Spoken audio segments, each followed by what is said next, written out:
Google Keep is a great way to organize your reminders, notes, drawings, and checklists. You can organize the information how you'd like, but Google Keep is more effective if you can narrow your focus to specific notes.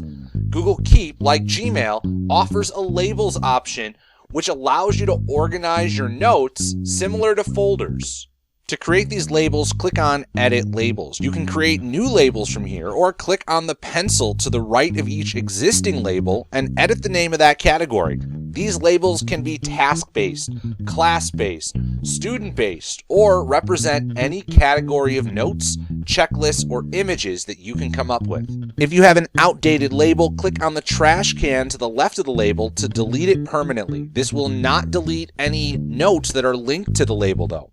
The trash can is universal in Google for deleting an item. Once you've edited all of your labels, click on the Done button. To organize the individual notes and lists to a particular label, click on the vertical ellipses. This vertical ellipses is a universal menu icon. From here, click on Add Label. You can either enter a new label name or check the box next to your pre-existing labels in the menu. An alternate and relatable way to connect the note to a desired label is to use hashtags. In social media, they're a common way to categorize information, so it's a very natural way to organize while you write the note or after the note has been created.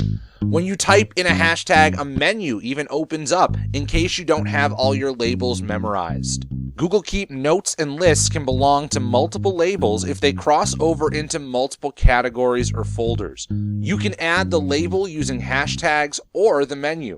After you've added labels to each note, you'll see that they appear at the bottom of the note. The payoff for setting up your labels is that instead of being overwhelmed by all of your notes, reminders, drawings, and checklists all at once, you can view them by label. This helps you and your students focus more easily on one thing at a time. You're also able to see archived and deleted notes, although the trash does empty after a set amount of time. Organizing with visual cues and labels in Google Keep can help prioritize, organize, and provide focus for students as they manage their tasks.